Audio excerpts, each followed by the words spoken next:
just wanted to show off another little project that I worked on. It's been a while since I've posted any videos on some of the clocks that I worked on.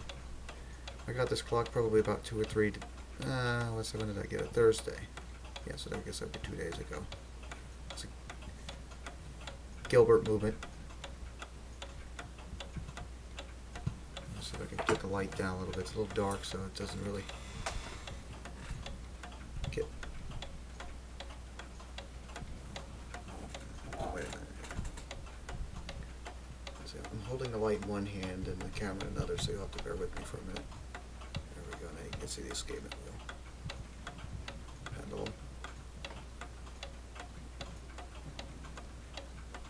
Sorry for the not so clear quality of the camera. It's not the best camera in the world. I'm going to have to get a better one of these days.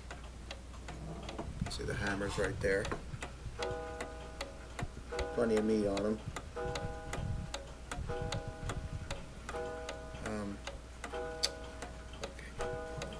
I want you to hear the chime on it. It actually has a pretty nice chime. It's one of these, I guess they call them ding-dong chimes.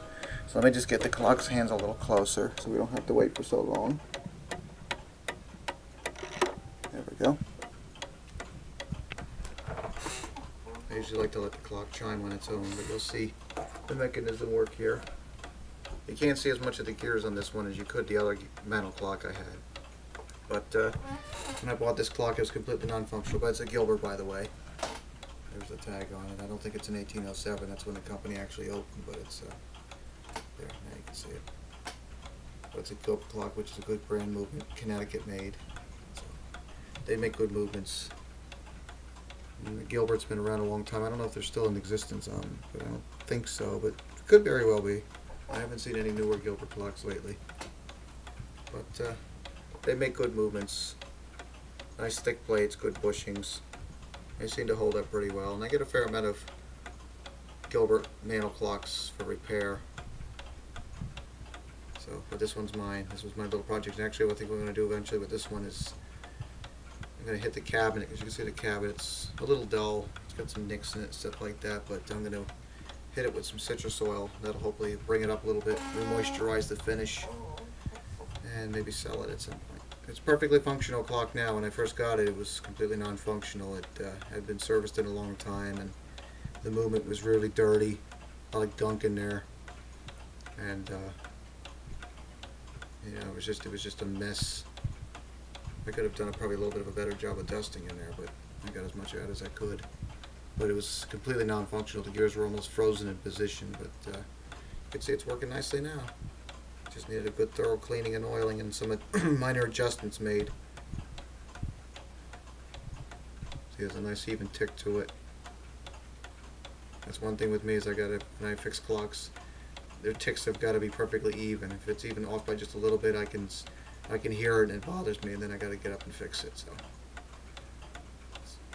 it's ideal for the clock to have a nice even tick anyway. So this way the pendulum's actually getting a nice even push back and forth. Should be going off pretty soon, actually. So let's see if I can get a little closer here. I can see a little bit of the action. I wish this camera wasn't so blurry.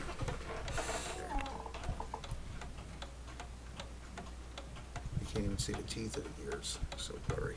If I get it up here, you can see it a little bit. But that's too blurry. So we'll zoom back.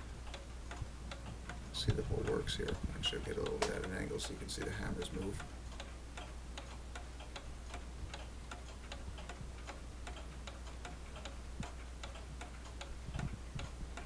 I like these little projects every now and again, and amongst the clocks that I repair for other customers, I like to work on my own little projects, especially the challenging ones, because it's really, really rewarding when you can get them fixed and working again. And after that, it's just a matter of maintenance.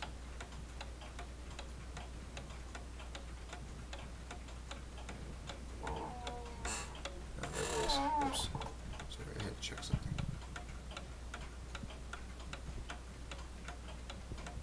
Clocks that are in good condition and are located in a good place should be serviced, cleaned and oiled, like, you know, every 2 to 4 years.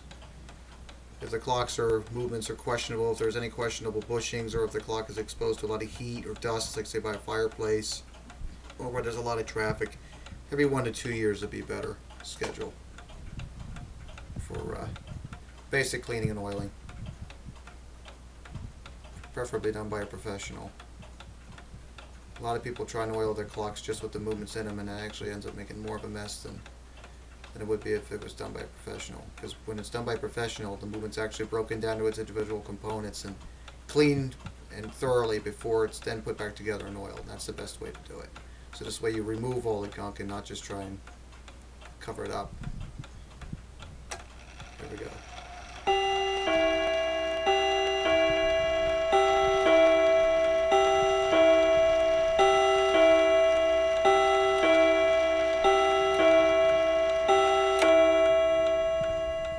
That's pretty much it.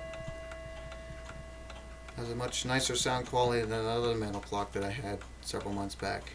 But that one actually sounded a lot better once I put the new chime rods in it. Yeah, that other one sounded horrible. So, alright, that's it for now. Until next time. I have my next little project to work on.